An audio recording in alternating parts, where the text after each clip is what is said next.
Por lo tanto, por los efectos de las otras, los dolores de las úlceras, los dolores del ser quemado por el sol, todo eso, aunado que no vas a poder saciarlo, no vas a poder disminuir ese dolor. Dice la gente aquí que hasta van a morder sus lenguas del dolor.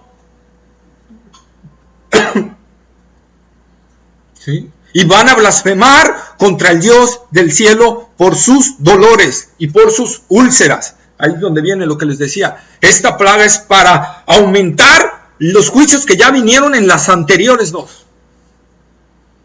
Dios va a ir aumentando el juicio en la medida que te va hablando, en la medida que te va diciendo. Si tú estás viendo el juicio de Dios y no te arrepientes, va Dios a ir incrementando el juicio. Lo mismo es en la disciplina de Dios para el cristiano. Si el cristiano entra en la disciplina de Dios y el cristiano no entiende y no quiere arrepentirse, Dios va a ir incrementando su disciplina.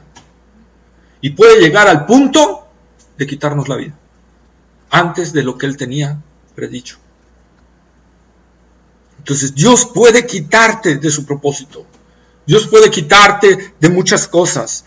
Escuchaba la otra vez de un testimonio de un joven, ¿verdad? Y si está respaldado eso, que estaba en silla de ruedas y él le oraba a Dios que quería caminar y que quería caminar y que quería caminar. Y Dios obra el milagro en su soberanía y camina. Ese niño ese día se fue a la discoteca, anduvo bailando, tomando todo, en lugar de darle la gloria a Dios. Al otro día, saliendo de ahí de la ESA, una bala perdida le pega y vuelve a quedar paralítico, ahora sí, para toda su vida. Dios no se anda con juegos. Dios no se anda con juegos. Si quieres jugar con Dios, créeme que vas a salir muy mal. La gente que se atreve a jugar con Dios, Dios los disciplina. Y vemos aquí como la gente sigue endureciendo su corazón al ver, ¿por qué es que blasfeman contra Dios? ¿Por qué la gente ve esas tinieblas, siente ese dolor, siente esa úlcera? ¿Y por qué blasfema contra Dios? Porque saben que es Dios. Es Dios el que les está trayendo todo eso. Al final, aún el ateo en lo profundo de su corazón sabe que existe Dios, pero lo quiere negar. Por eso la palabra de Dios dice el necio en su corazón, no hay Dios. Porque el necio es aquel que aún a pesar de lo que está sintiendo, de lo que está viendo, sigue en su terquedad de querer que no haya Dios. Porque si no hay Dios, no tengo a quién rendirle cuentas, ¿verdad? No hay quien me juzgue. Voy a hacer de cuenta que el infierno no existe y voy a imaginarme que el cielo tampoco existe y que solo esta vida es lo que existe y puedo vivir como se me dé la regalada gana, ¿verdad? Entonces nosotros estamos viendo ahí como la palabra de Dios va mostrándole, aún en ese tiempo de gran tribulación, aún ese tiempo donde la gente está tan endurecida, ese tiempo donde la gente rechazó el mensaje de la iglesia, aún en ese tiempo Dios está teniendo misericordia, dándoles juicios fuertes para que entiendan que Él es el que lo está haciendo y se arrepientan. Y sin embargo no se arrepienten. ¿Qué hacen? Blasfeman contra Dios. Por eso dice Juan, y no se arrepintieron de sus obras. Y esta es una parte importante. Para la salvación necesita haber arrepentimiento. Si no hay arrepentimiento, no hay salvación. ¿Sí?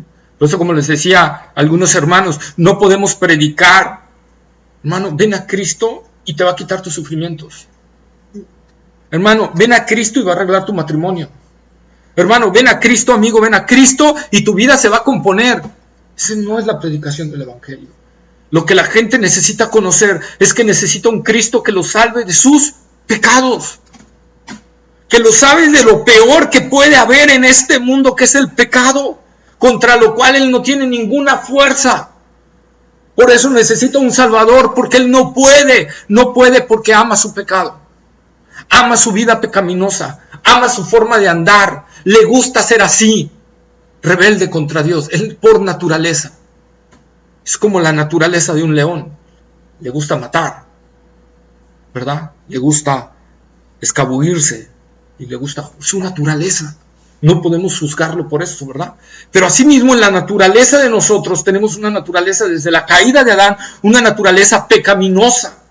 Y por lo tanto, lo esencial de la humanidad es que reconozca que no puede salvarse a sí mismo. Tú no puedes salvarte a ti mismo.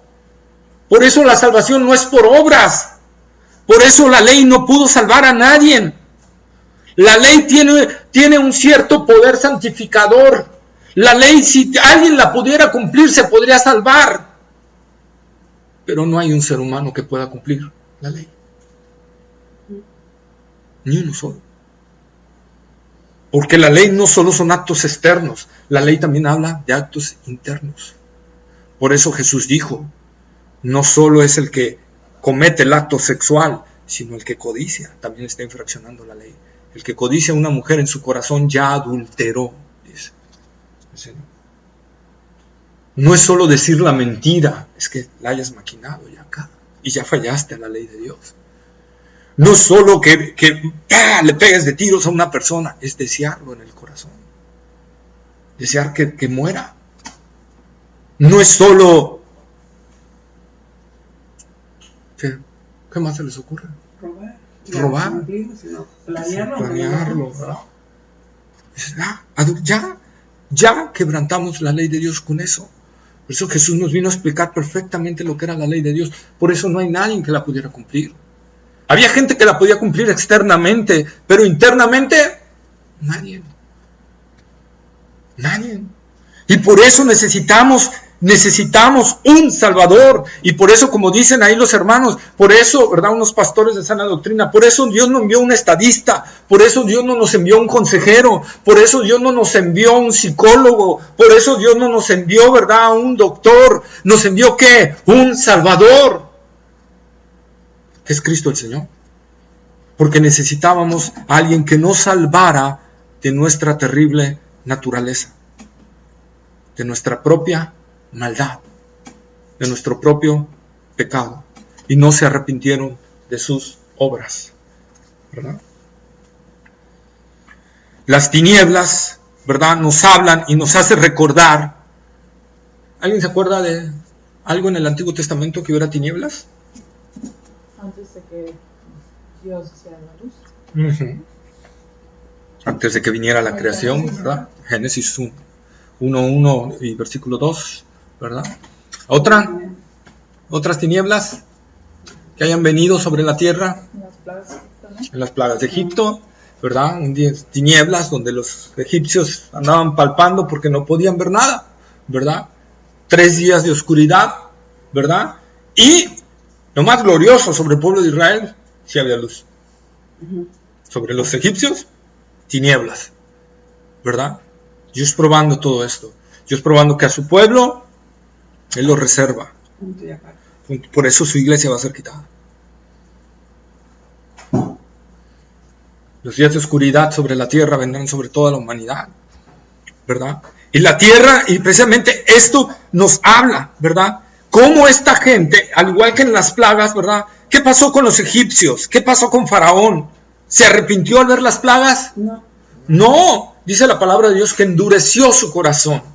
Y por haber endurecido su corazón, Dios le dijo, ¿lo endureciste? Pues yo te lo endurezco más todavía. Ese es a lo que más debemos de temer. Y ahorita voy a explicarlo aún más a detalle. Pero así como en Egipto la plaga de tinieblas hicieron mostrar la inutilidad que tenía el dios Ra de los egipcios. El dios Ra, ¿quién era? El sol. Y Dios le dijo, ¿esa es tu principal deidad? Y bueno, pues voy a mandar como plaga tinieblas y a ver qué hace tu Dios. A ver, dile algo a tu Dios, ¿verdad? Que aparezca. Nada, no pudieron. Lo mismo en este tiempo de gran tribulación, Dios envía como parte de las plagas las tinieblas. ¿Por qué?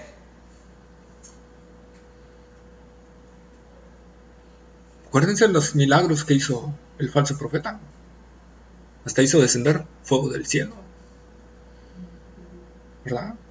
Dios le está mostrando aquí a la humanidad la inutilidad del ser que están admirando, idolatrando, adorando y teniendo como Dios, a la bestia y al falso profeta. Acuérdense que la gente ya está adorando la imagen de la bestia, ¿verdad?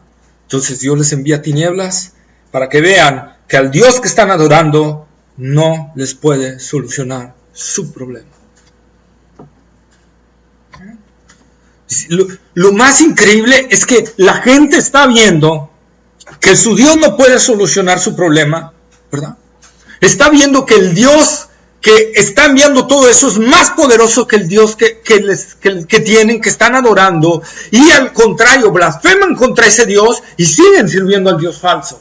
Y esto no solo es de este hecho. Recordemos cuando los filisteos pelean con Israel y le roban el arca del pacto, ¿verdad? Y se la llevan al templo de su dios Dagón y la meten en donde está la imagen del dios Dagón, ¿verdad? Que era como una tipa sirena pero en hombre, ¿verdad? ¿Y qué hace? ¿Qué pasa? Van al otro día y la estatua está tirada al piso. Ah, caray, ¿qué pasó? ¿Por qué se cayó nuestro Dios? Piensan, vamos a subirlo otra vez. Llegan al otro día y ¡pum! Vuelta a tirar, pero ahora sin las manos y sin la cabeza. Dicen, no, este es el Dios de Israel, ¿verdad? Este es el Dios de Israel que le está haciendo eso a nuestro Dios. Saquemos de aquí a este Dios porque está matando a nuestro Dios. Díganme si no es absurdo, hermanos. Estás viendo un Dios más poderoso y sigues adorando a este Dios. ¿Por qué? Porque somos necios. Somos necios. Porque no queremos al Dios verdadero. A ese no lo queremos. Nos pueden poner otro Dios. Esa es la maldad del pecado, de nuestra naturaleza pecaminosa. No acepta la verdad. No quiere la verdad. No quiere al Dios de verdad. Estamos ciegos, ¿no? Así es. Entonces, es como un murciélago, exponlo a la luz y sale huyendo. Lo mismo sucede con nosotros. Nos expone Dios ante su luz y lo que queremos es buscar otra cosa, ¿verdad? Entonces es por eso, nosotros estamos viendo aquí esa parte, ¿verdad? Y la gente quiere seguir su propio Dios, viendo toda la inutilidad que esto trae. Dios es luz. Jesús dijo, yo soy la luz del mundo. El que anda conmigo no andará en tinieblas. Por tanto, parte de que Dios castigue ahorita a la humanidad con tinieblas en esta copa es demostrándoles que han rechazado la luz. Han rechazado al único que les puede dar luz, a Cristo. Él es la luz que alumbra a todo hombre, dice la palabra de Dios, ¿verdad? Vamos a Mateo capítulo 8, versículo 12, por favor. Mateo capítulo 8, versículo 12.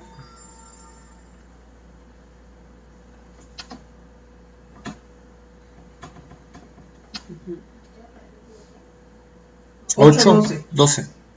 Mas los hijos del reino serán echados a las tinieblas de afuera. Allí será el lloro y el crujir de dientes. ¿Verdad? Ahí está. Otra vez. Mas los hijos del reino serán echados a las tinieblas de afuera. Allí será el lloro y el crujir de dientes. El lago de fuego y azufre es un lugar. Alguien dirá, ¿fuego? Pues debe de haber claridad. No, va a ser un lugar de tinieblas. Va a ser un lugar de tinieblas. Donde tú no vas a poder ver a nadie a tu alrededor. Decía alguien, el peor castigo que puedes tener es la soledad. En el infierno va a haber soledad absoluta. ¿Por qué dice hijos del reino? Hijos del reino por los judíos. Les está hablando a los judíos. Ellos eran los hijos del reino. O sea, él vino, Juan 1:12, creo que es, dice, a los suyos vino y los suyos no le recibieron. Mas a todos los que le recibieron les dio potestad. Él vino por los judíos. Él no vino por toda la humanidad en un inicio. El plan de Dios era así, toda la humanidad. Pero Él primero vino por su pueblo. Por eso le encargó a los judíos, no vayan a predicar a sus apóstoles, cuando Él estaba todavía en vida, no prediquen por gentiles, sino vayan a los judíos. Entonces los hijos del reino de Dios, eran en ese momento los judíos. Pero como los judíos estaban rechazando esa verdad, esa luz, ¿verdad? Pues Él les estaba diciendo eso. O sea, todo aquel que rechace, no por ser judío, tienen salvación. Ellos tienen que creer en Cristo Jesús como Señor y Salvador. ¿Por qué al final, después, y lo vamos a ver en el tiempo de la gran tribulación, Israel va a ser salvo? Porque va a voltear sus ojos a Cristo y va a clamar a Cristo. Esos que hagan eso van a recibir salvación. Porque va a haber judíos que se van a aliar con la bestia. Esos no recibirán salvación. No por ser judíos, lo dijo Pablo, ¿verdad? Sino todo aquel que cree en Cristo como Señor y Salvador. ¿Sí? Y creer lleva implícito más. Mateo 22:13. Mateo 22:13.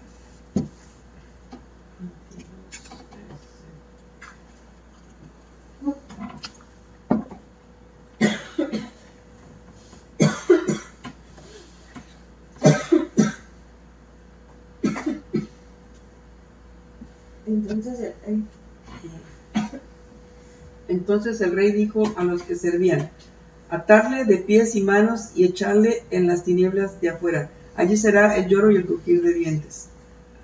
¿Verdad? Atadle, allí será el lloro y el crujir de afuera. A las tinieblas de afuera. Otra vez. El infierno, el lago de fuego y azufre no será un lugar oscuro totalmente. Lo vuelve a decir el Señor. Ahí mismo en Mateo, pero 25, capítulo 25, versículo 30. 25, 30. Sí. Mariana, vas. Okay.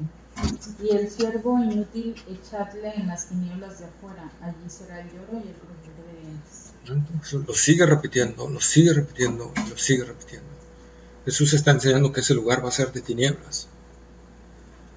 Si nosotros nos desesperamos por un rato que no hay luz, imagínense por una eternidad sin luz, separados, ¿verdad? Totalmente de Dios. Judas, la epístola de Judas, capítulo 1, versículo 13. Judas, capítulo 1, versículo 13. New. Es el penúltimo libro. Judas 1:13.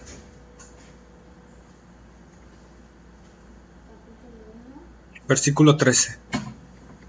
Así nada más tiene un capítulo esta epístola. Fieras ondas del mar que espuman su propia vergüenza, estrellas errantes para las cuales está reservada eternamente la oscuridad de las tinieblas. Ahí está, ¿verdad? Ahí habla de los falsos maestros, de los falsos, ¿verdad? Que enseñan mal la palabra de Dios. Dice, serán, ¿qué? Tinieblas, otra vez. Serán echados en tinieblas. Qué tremendo va a ser eso. Que sea, que Dios nos libre de caer en ese lugar. Dios nos libre de caer en ese lugar porque, les repito, Dios no nos va a sacar de ahí. Porque Dios ya ha prometido que el que ahí va, ya no lo saca. Entonces Dios no va a negar su palabra. Examinémonos si estamos realmente en Cristo Jesús, porque si no estamos en Cristo Jesús, entonces vamos a padecer las tinieblas de afuera, ¿verdad?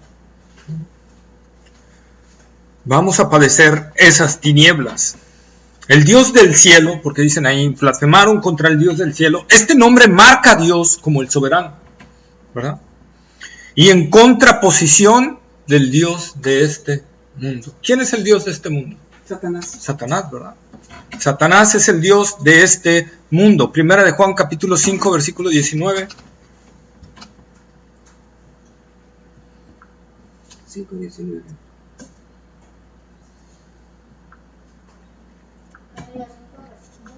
Primera de Juan 5, 19.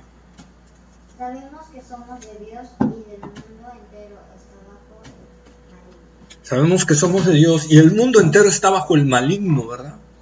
El mundo entero está bajo Satanás. Jesús varias veces dijo, me tengo ya, vámonos, porque ahí viene el príncipe de este mundo, ¿verdad? Pablo dice en 2 Corintios 4:4, el Dios de este siglo ha cegado el entendimiento de las personas. Entonces, nosotros tenemos que ver, ¿verdad? La comparación. Por eso Juan dice el Dios del cielo. Y blasfemaron contra el Dios del cielo. Está hablando, ¿verdad? De un Dios exaltado, de un Dios grande, que está por encima del Dios de este mundo. ¿Sí? Por eso Juan lo habla así. ¿Sí?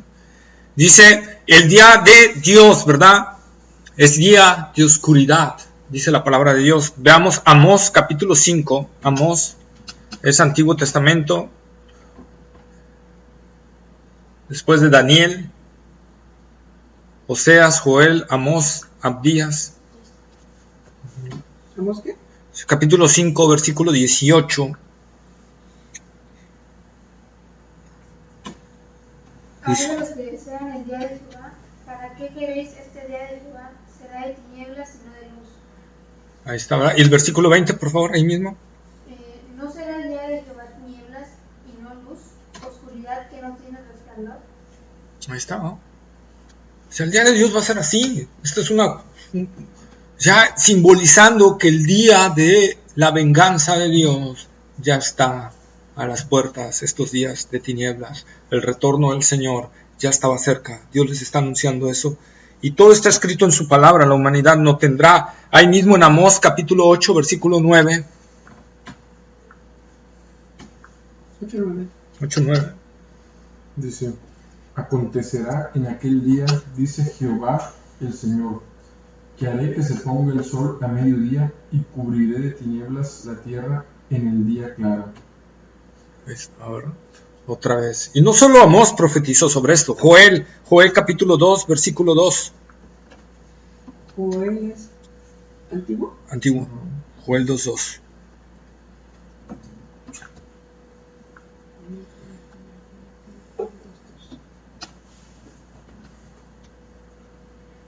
Día de tinieblas y de oscuridad, día de nube y de sombra, como sobre los montes se extiende el alba, así vendrá un pueblo grande y fuerte, semejante a él, no lo hubo jamás, ni después de él lo habrá en años de muchas generaciones. Ahí está, ¿verdad? Ahí está hablando de ese momento. Ya estas las últimas copas. Ya se acerca, muy cerca, la batalla de Armagedón. Ese es el ejército que está hablando ahí Joel, ¿verdad? Y días de tinieblas, días de oscuridad, ¿sí? El versículo 31 también ahí mismo, de Joel capítulo 2, nos lo dice también. 31. El sol se... El sol se convertirá en tinieblas y la luna en sangre, antes que venga el día grande y espantoso de Jehová. Ahí está, ¿verdad? Espantoso. Y esto ya está profetizado por los profetas de la NASA, no, por los científicos de la NASA. Ya dicen que ya viene ese día. Nahum también habló sobre esto, el profeta Nahum capítulo 1, versículo 8.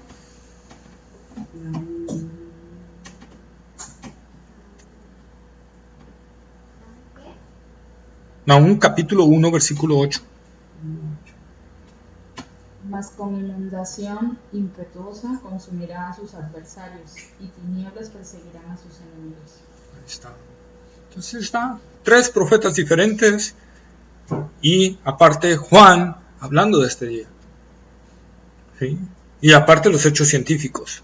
Entonces estamos viendo que Dios es fiel a su palabra. Dios viene advirtiendo desde siglos atrás lo que va a suceder y lo que va a pasar si no nos arrepentimos.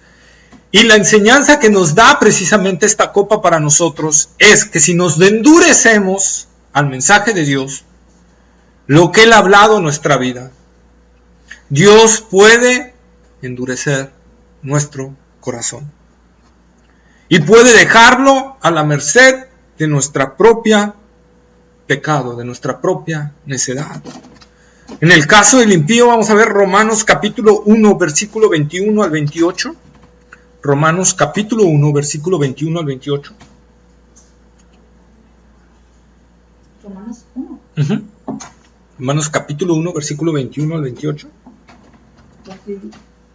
Pues habiendo conocido a Dios, no le glorificaron como a Dios, ni le dieron gracias, sino que envanecieron en sus razonamientos y su necio corazón fue entenebrecido, profesando ser sabios, se hicieron necios, y cambiaron la gloria de Dios incorruptible en semejanza de imagen de hombre corruptible, de aves, de cuadrúpedos y de reptiles, por lo cual también Dios los entregó a la inmundicia en las concupiscencias de sus corazones, de modo que deshonraron entre sí sus propios cuerpos, ya que cambiaron la verdad de Dios por la mentira, honrando y dando culto a las criaturas antes que al Creador,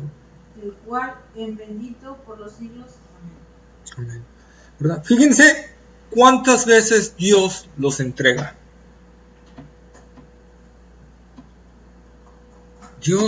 La gente se va endureciendo y Dios los va entregando. Por cuanto no le reconocieron como Dios ni le dieron, ¿verdad? Dios los entregó. El endurecimiento que hace Dios en nuestra vida es entregarnos a nuestro propio corazón. Es que su gracia que puede cambiar nuestra forma de actuar y nos puede hacer que nos arrepintamos. Solo es la gracia de Dios, no es nuestra fuerza, es la gracia de Dios actuando. Si la gracia de Dios se quita un momento de nosotros, descubriríamos todavía lo terrible que somos. ¿Sí? Entonces, aquí está hablando de la gente que sigue endureciéndose, que está viendo a Dios, que no le glorifica y Dios los entrega. Y cuando Dios entrega algo, va incrementándose su pecado, porque esa es la naturaleza real del corazón, malo y perverso. Entonces va incrementándose. ¿Qué dice el profeta Jeremías? El corazón es malo y perverso. ¿Quién lo conocerá? Solo tú, Jehová. Entonces, esa es una parte donde esta civilización, podemos ver que esta civilización actual, que naciones, y oremos, porque nuestro país nos ha entregado, que yo creo que vamos para allá. Cuando una es entregado es donde empieza a abundar el homosexualismo y el lesbianismo. Por eso dice la palabra, Dios los entregó para que cometan toda clase de hechos. Y hombres con hombres. Homosexualismo. Dios quita su gracia y deja que la maldad de su propio corazón corra. Y eso es lo que va a suceder. Es una muestra de que Dios está entregando a una sociedad. ¿Sí? Decía por ahí el hermano John MacArthur, el pastor, podemos ver que Dios ha entregado a Estados Unidos, ¿no? Y es su propia nación. Nos está entregando a la maldad de su corazón. Vamos de mal en peor. Y es una muestra de que Dios ha entregado ya a esta nación. Entonces, que Dios nos entregue nuestras vidas. Y yo hablo si estamos sin Cristo. Y si estamos con Cristo, que Dios nos libre, ¿verdad?, de que venga una disciplina de Dios sobre nosotros. Hebreos capítulo 3, versículo 7. Hebreos capítulo 3. No, primero segunda de Corintios 13:5 primero. Segunda de Corintios 13:5. Segunda de Corintios, antiguo, ¿verdad? Sí, ¿quién le toca? no. El nuevo. Es después de Hechos, Romanos, primera y segunda de Corintios. 13:5. Examinaos a vosotros mismos si estáis en la fe.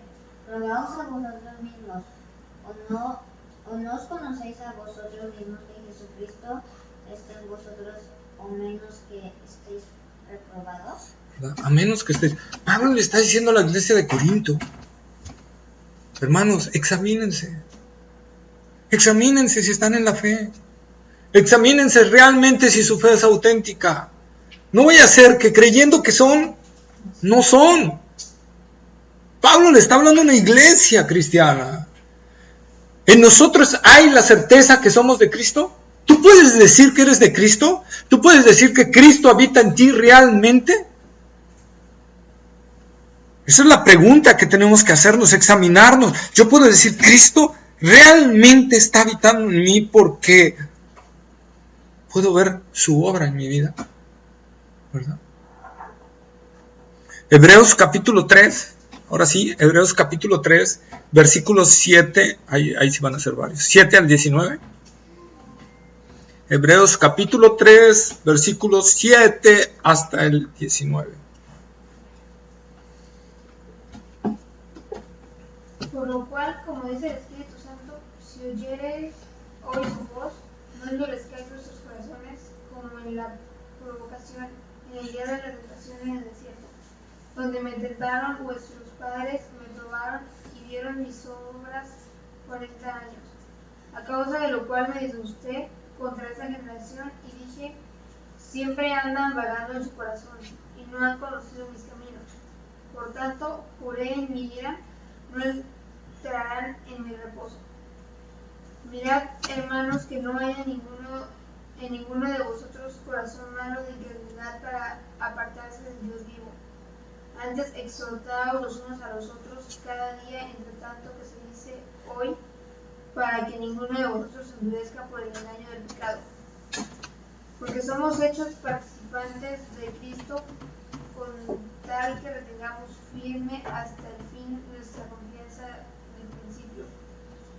Entre tanto que se dice, si oyereis hoy su voz, no endurezcáis vuestros corazones como en la provocación. ¿Quiénes fueron los que, habiendo oído, le provocaron? ¿No fueron todos los que salieron de Egipto por mano de Moisés?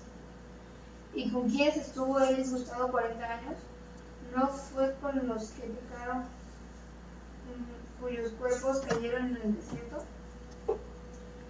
Y a quienes juró que no entrarían en su reposo, sino a aquellos que desobedecieron, y vemos que no pudieron entrar a causa de incredulidad. Que no pudieron entrar a causa de incredulidad. Hermanos, cuídense de que no haya en ustedes corazón malo de incredulidad. ¿Esto qué quiere decir? Que sea un corazón aparente cristiano. Que sea un corazón aparentemente cristiano. Si oyeres hoy su voz, no te endurezcas. O sea, Dios nos habla, Dios vez tras vez nos está hablando. A veces nos va a hablar a través de la predicación, otras veces a través de la conciencia, pero Dios nos va a hablar de una u otra forma y nos va a hacer ver que algo no está bien, que algo no está conforme a lo que Él está diciendo, que algo no se está alineando a su voluntad y Él te está hablando. Y el Espíritu Santo está escribiendo ahí en Hebreos y lo está diciendo: si oyes hoy mi voz, no endurezcas tu corazón, porque si lo endureces, entonces yo voy a tener que actuar de una manera más fuerte. ¿Cómo actuó con la generación de Israel que salió? Los mató. Los mató. Porque no oyeron la voz de Dios. Dios hoy nos está mostrando eso y nos está diciendo y nos está hablando a través de su palabra para que veamos todo esto. Él nos está hablando de las copas, Él nos está hablando de los juicios que van a venir para que no participemos de estas cosas. Para que el mundo, ¿verdad?, quede... Perdón, es que transmito en vivo eso, por eso. Para que el mundo quede... No, ya se trabó. Para que el mundo quede... Nosotros seamos esa luz en el mundo. Para que la gente pueda ver en nosotros a Cristo realmente un cambio sincero. A Dios no lo podemos engañar. Yo no puedo tener media conversión, ni 90% de conversión. Bueno, me convertí un 99%. No. Dios dice: dame hoy tu corazón. No dice: dame casi todo tu corazón. Dice: dame tu corazón. Dios está pidiendo que todos tus sentimientos, todo lo que tú quieres, todo lo que tú anhelas, todo el deseo, se lo entregues al Señor. Y que Él sea el centro de esto. Es lo que nos está hablando el Señor. Aquí vemos cómo esta gente blasfemó y se endureció, y Dios los endureció más. El cristiano también puede ser endurecido en cierta forma. Cuando vimos las iglesias de Apocalipsis, vemos cómo Dios obró en castigo sobre esas iglesias. Dios no quiere decir que por ser hijos nos va a dejar sin juicio, sin disciplina. La disciplina de Dios es para los hijos. El infierno, el lago de fuego, es para los incrédulos. ¿Sí? Eso es lo que yo debo de tener aquí muy en cuenta. ¿Por qué, hermanos? Porque va a llegar el momento en que yo tenga que dar cuentas ante el Señor allá arriba. Y si el Señor me tuvo que quitar aquí la vida, porque yo ya no estaba dando el testimonio, porque yo ya no estaba haciendo caso a la voz de Dios, porque yo me estaba afanando más en las cosas de este mundo que en las cosas de Dios, entonces cuando yo llegue al cielo, cuando llegue al tribunal de Cristo junto con todos los otros cristianos, alguien dirá: bueno, Dios me quita la vida, punto, me voy con Él. Ando como quiero en este mundo. Eso en primer lugar significaría que algo anda mal. Ya no significaría una conversión muy buena. Y además estamos tentando a Dios, ¿verdad? Pero el hecho de que cuando llegues allá arriba va a haber amonestación de Dios. Jesucristo va a amonestar a aquellos siervos ociosos, a aquellos siervos que no le hicieron caso, ¿verdad? Dice la palabra de Dios que recibiremos pérdida. Aunque seremos salvos, aunque así como por fuego, dice la palabra de Dios, ¿verdad? Pero vamos a recibir una pérdida. ¿Qué vamos a perder? No lo sé. Pero a lo mejor perdamos todo lo que Dios tenía para nosotros, ¿verdad? A lo mejor Dios tenía una habitación muy hermosa para nosotros allá arriba. No te la ganaste. Pasa la chocita que queda a 1800 kilómetros para allá. Esa es la tuya. Y la que le iba a dar allá, resulta que ahora va a ocupar la tuya. ¿Verdad? Porque Él sí me obedeció. Vamos a recibir coronas y a lo mejor no las recibamos. Vamos a recibir galardones y a lo mejor no los recibamos. Vamos a recibir jerarquías y a lo mejor nos toque ser soldados rasos, ¿verdad? Eso es lo que tenemos que meditar, lo que el Señor está diciendo. Por eso es la finalidad de Apocalipsis, es que veamos que Dios va a castigar la maldad, que por eso viene todos esos juicios y todo ese detalle, que Dios es un Dios justo, que no tolera el pecado y menos en sus hijos. Si al mundo lo va a enjuiciar, a sus hijos más. Él cumple lo que dice. ¿Qué dijo Jesús? El buen juez empieza por su casa. Dios empieza por los suyos. Dios empieza por los suyos. Y dice, y el sexto ángel derramó su copa sobre el gran río Éufrates, y el agua de este se secó para que estuviese preparado para el camino de los reyes del oriente, y vi salir de la boca, ojo, el sexto ángel derramó su copa sobre el gran río Éufrates, y el agua de este se secó. ¿Qué es el gran río Éufrates? Ya en anteriores clases vimos algo.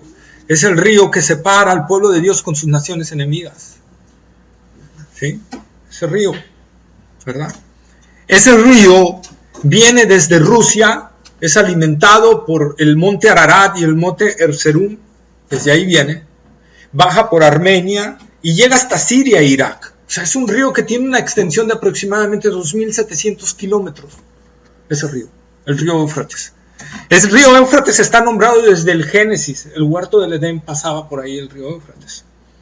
Entonces, imagínense la antigüedad, lo largo que tiene ese río. Entonces, es un río antiguo, es un río muy largo, ¿verdad? Pero es el río que dividía al pueblo de Israel con sus enemigos, y además que dividía la tierra, una parte de la tierra, o sea, la zona norte, de la tierra que Dios le había prometido a Abraham, hasta el río Éufrates. Era como su muralla, ¿no? Así es, como su parte. Entonces, la sexta trompeta hace que este río se seque. ¿Qué suceso sobrenatural va a haber? No lo sabemos. Puede ser un suceso sobrenatural o algo artificial. Porque algunos dicen, y puede ser, Rusia ha construido 3 presas en el río Éufrates. Si cierran las 3 presas, pues el río Éufrates se seca.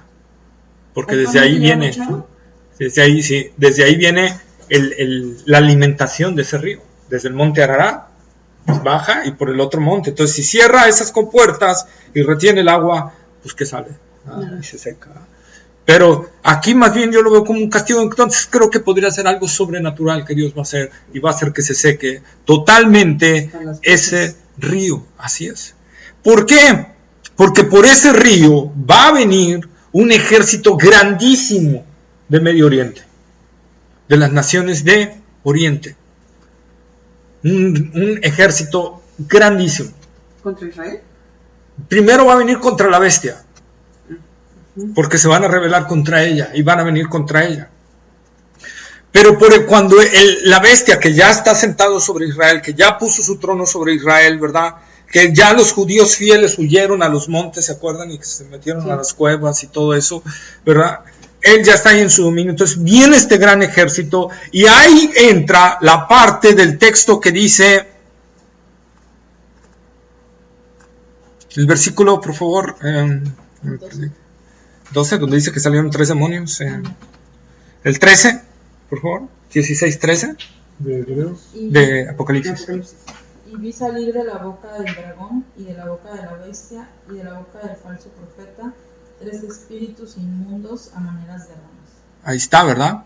Entonces, cuando la bestia vio todo ese ejército, ojo, la bestia ya peleó con un ejército, con el reino del sur, Egipto y otras naciones, porque iban a invadir a Israel y él lo defendió como el falso Mesías. El reino del norte fue vencido por Dios por medio de los fenómenos naturales que vimos, temblor, granizo, etcétera, ¿verdad? Pero ya está ahí y ya defendió. Ahora viene ese gran ejército contra la bestia. ¿Y qué hace Satanás? ¿Qué hace la bestia? ¿Y qué hace el falso profeta? Expiden un falso espíritu. Expiden.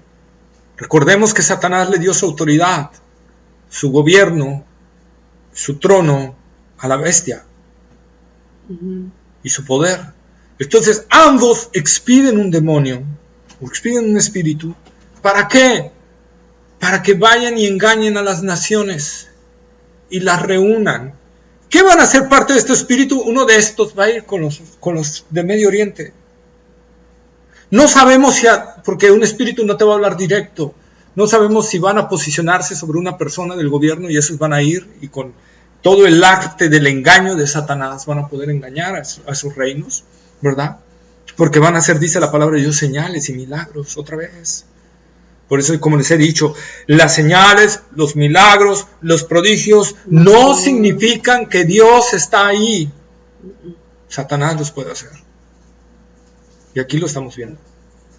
Ya lo hizo el falso profeta, ya lo hizo la bestia, ahora lo van a hacer estos demonios, ¿verdad? Van a hacer señales, prodigios delante de las naciones y las van a engañar.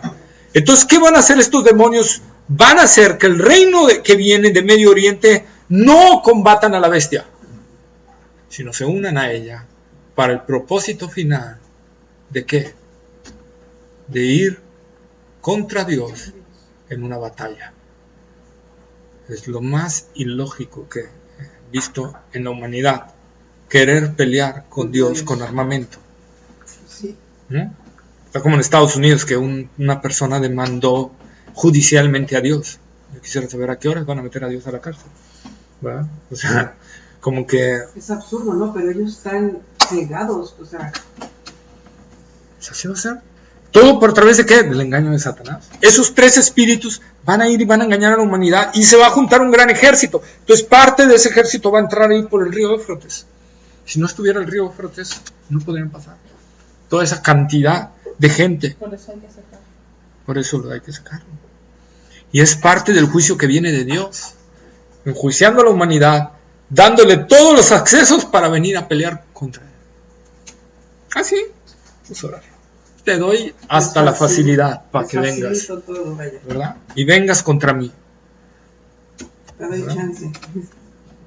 Entonces, esta es la parte que el Señor nos está diciendo, ¿verdad? Es importante entonces que nosotros entendamos esto. Dios va a pelear esa última batalla. Dicen, estos espíritus además van a tener mucha labia, ¿verdad? Imaginémonos que la gente que nos envuelve con la labia, ahora imagínense con el poder persuasivo que tiene Satanás, que engañó a los ángeles, a la tercera parte de los ángeles que estaban en el cielo, y los engañó y pudo hacer que se rebelaran contra Dios. Imagínense la labia que tiene este ser, pues estos espíritus van a tener esa labia, y esa forma de hablar que van a envolver a las naciones, para que vengan con ellos para ir a pelear contra Dios. Esto es increíble, que cuando vi esto no alcanzo a comprender, pero bueno, es nuestra propia maldad, nuestro propio engaño, ¿verdad? Y los va a reunir en el valle de Armagedón o valle de Megiddo, ¿verdad? Ahí va a ser el eje central. La verdad que es un valle de 32 kilómetros, creo que tiene, por unos 14 o 15. No podría caber todo el ejército, pero va a ser el punto principal de la batalla.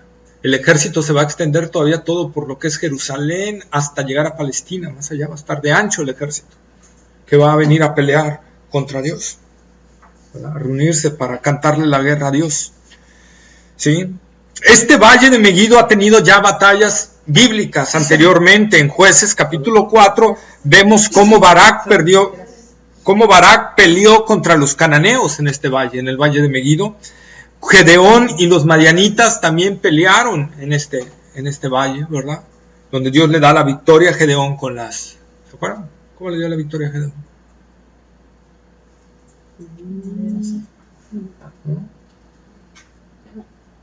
Era una multitud grandísima del ejército amalecita. ¿Y se acuerdan? Que vinieron como 10,000, creo, 10,000 o 20,000 judíos para pelear con los amalecitas, unirse a Gedeón, y Dios le dice: no, Gedeón, es mucha gente. Regresa a los que se acaban de casar, a los que no sé qué, a los que acaban de comprar tierras y todo. Y se regresó un montonal. Y dice: bueno, ya está, Señor, todavía somos como 3,000 quedaron. Ahí vamos, Señor, ahí vamos, todavía podemos contra esos, creo que son 100,000, 150,000. No, Gedeón, todavía son muchos. Ve y haz que tomen agua, y a los que tomen agua de esta forma, regrésalos a su casa. Y quedaron nada más 300 contra 100 y tantos mil amalecitas. Y bueno, está bien, Señor, vamos, prepárense con las armas, no sé cómo nos va a tocar, pero no, Gedeón, no quiero armas. ¿Cómo? ¿No? Vas a ir con unas ollitas y con unos palitos y con unas velas, ¿verdad? Y cuando yo te diga, gritan y suenan las velas y suenan en la noche, ¿verdad? Y todo. Y lo hicieron, y el ejército amalecita se mató entre ellos mismos. Se confundió. ¿Sí? Ya estás, con 300. No necesite más, ¿verdad? Entonces nosotros podemos ver escándalo con 300. Entonces imagínense. Entonces Dios, ¿verdad? En ese valle hizo esa épica batalla. Con 300 hombres echó a más de 100,000. Entonces nosotros podemos ver, ¿verdad?, que el Señor se burla a veces de sus enemigos. En el Salmo capítulo 2 dice que las naciones afrentan a Dios y todo. Dice: el Dios se reirá de ellos, el Señor se burlará de ellos. Cuando Dios vea todo ese ejército, Dios va a decir: ¿qué tienen estos descerebrados? O sea, ¿qué les pasa? ¿Vienen contra mí? O sea, ¿vienen contra mí? El Señor se burlará de ellos, dice la palabra. Imagínense. Entonces nosotros tenemos que tener mucho cuidado con Dios. Es un Dios que nos ama muchísimo. Si somos sus hijos, nos ama bastante, pero con Dios no podemos jugar otra vez, ¿sí? Cuando nosotros vemos la palabra que dice ahí mismo que para prepararlos para el gran día del Dios Todopoderoso, ese día se está refiriendo que es el mismo día del Señor, o día de Dios, o día de Yahvé, ¿sí? Los tres son los mismos días, que abarca desde el arrebatamiento de la iglesia ¿hasta cuándo? El día de Dios, hasta cielos nuevos y tierra nueva. Hasta ese día se consuma el día del Dios Todopoderoso. El arrebatamiento de la iglesia inicia ese día, y entonces viene la batalla de Armagedón, ¿verdad? Dios vence ahí a la humanidad, ¿verdad? Jesucristo viene por segunda vez, derrota al ejército de la bestia, a sus aliados y todo, y se establece como rey sobre la tierra, y empieza el milenio. Al final del milenio, las naciones se vuelven a rebelar contra Dios y quieren atacar Jerusalén, donde está reinando Jesucristo, y entonces Dios dice: finish, ¿verdad? Dice: en ese momento Dios destruye la tierra con fuego y destruye los cielos, y Dios crea en ese momento cielos nuevos y tierra nueva. ¿Saben que ya hay una teoría ahí de la NASA que habla de una fusión o fisión del Sol que se podría dar? Que el Sol ya está siendo una supernova que está pasando a un punto donde puede explotar, como ha pasado en otras galaxias, y si explota, esa explosión podría ser, lejos de aventar, sino un absorber. Y entonces absorbería los planetas, absorbería nuestro sistema solar Como un hoyo. y bye, como un hoyo negro. Dios te está diciendo que lo va a hacer en un tiempo. Voy a destruir estos cielos, destruir esta tierra con fuego. Ojo, la NASA dice que el sol, el fuego, y haré cielos nuevos y tierra nueva. Y eso es lo que va a hacer el Señor. Y vamos otra vez comprobando la ciencia, lo que la Biblia está diciendo cuando no había nada de ciencia. Bueno, había, pero cuestiones muy nítidas, ¿no? Pero nosotros podemos ver eso. Segunda de Pedro, capítulo 3. Ya son las 10, perdón. Vamos a esto rápido. Segunda de Pedro, capítulo 3.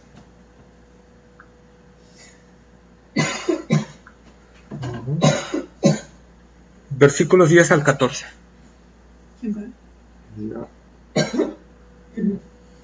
Dice: pero el día del Señor vendrá como ladrón en la noche, en el cual los cielos pasarán con grande estruendo, y los elementos ardiendo serán deshechos, y la tierra y las obras que en ella hay serán quemadas. Puesto que todas estas cosas han de ser desechadas, ¿cómo no debéis vosotros andar en santa y piadosa manera de vivir, esperando y apresurándoos para la venida del día de Dios, en el cual los cielos, encendiéndose, serán deshechos, y los elementos, siendo quemados, se fundirán? Pero nosotros esperamos, según sus promesas, cielos nuevos y tierra nueva, en los cuales mora la justicia. Por lo cual, oh amados, estando en espera de estas cosas, procurad con diligencia ser hallados por Él sin mancha e irreprensibles en paz. Ahí está, ¿verdad? Entonces, si sabemos esto, dice el apóstol Pedro, si sabemos esto, hermanos, que este mundo va a ser destruido, que este mundo va a ser destruido con fuego y que va a haber cielos y nueva tierra, entonces, si sabes esto, debes de vivir con mucho más razón en santidad y en entrega a Dios. ¿Por qué? Porque sabes. Dios está dando la certeza, Dios está dando la verdad y lo está validando porque quiere que veamos que es real lo que Él dice. Entonces, si sabemos que todo esto va a ser quitado, ¿sí? Nuestra esperanza y nuestra lucha diaria y nuestro principal enfoque tiene que ser el reino de los cielos. Tiene que ser el reino de los cielos, trabajar para el reino de los cielos. Lo que hagamos aquí en la tierra sea para glorificar el reino de los cielos. Eso es lo que nosotros tenemos que ver. Todo lo que Dios nos dé, nuestros talentos, todo, ponerlos a disposición de Él. A que Él sea glorificado, al que Él sea exaltado, para que el día que yo llegue ante Él, pues me lleven mis coronas, me lleven los galardones. Y no solo eso, me lleve lo mejor, que el mismo Señor me reconozca y me diga: buen siervo fiel.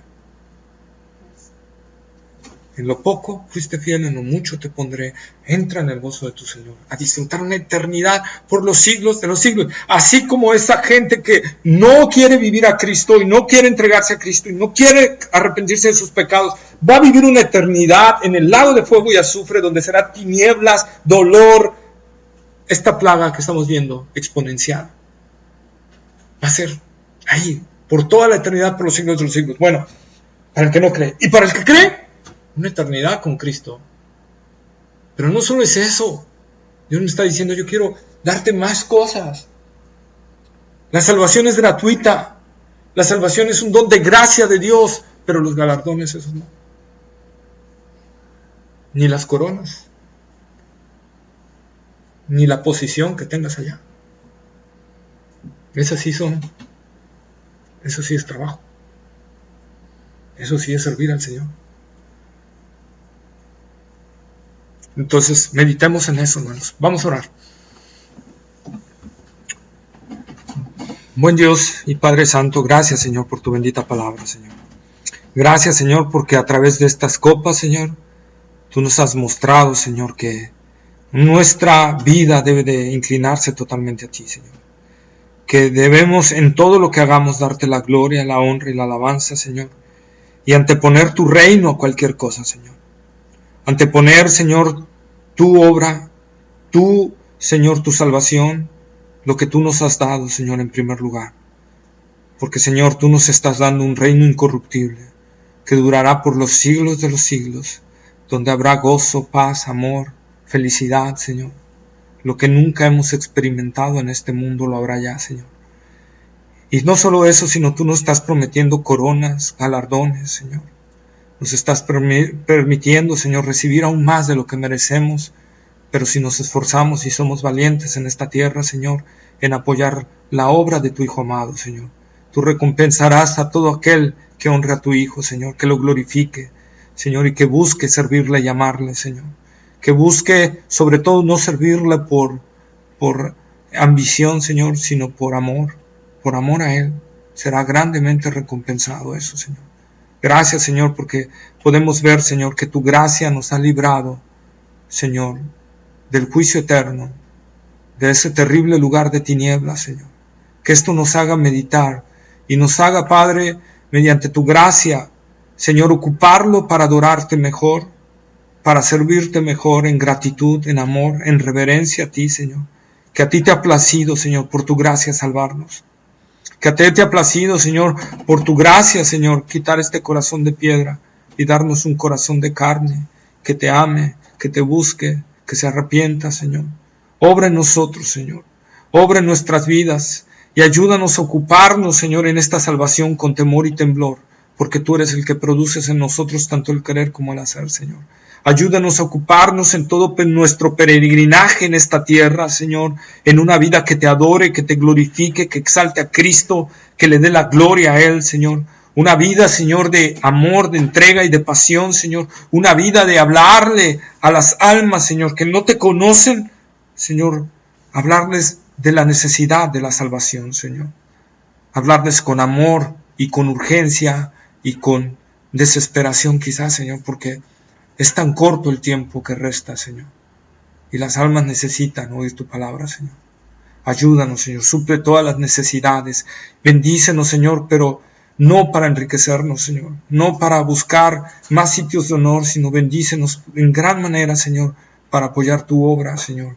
Y apoyar, Señor, el llegar a más personas, a más naciones, Señor. Apoyar, Señor, que tu reino, tu evangelio de Jesucristo se expanda por todo el mundo, Señor, para que en tu gracia tú salves a los que más puedas, Señor, a esos escogidos que tú tienes en cual otros lugares, los cuales necesitamos llegar y es nuestra responsabilidad, Señor. Ayúdanos a entender esto, Señor.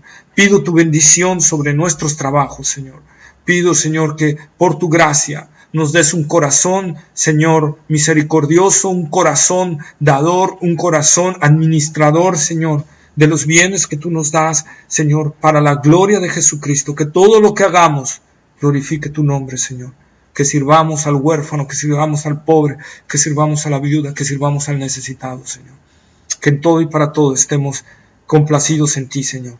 Ayúdanos, Padre, pido tu bendición, Señor, en cada uno de nuestros trabajos, en las escuelas donde van los que están estudiando aún, Señor, pido tu bendición y tu gracia. Señor, a ti sea dada la gloria. En el nombre de Jesús. Amén. Amén. Pues gracias.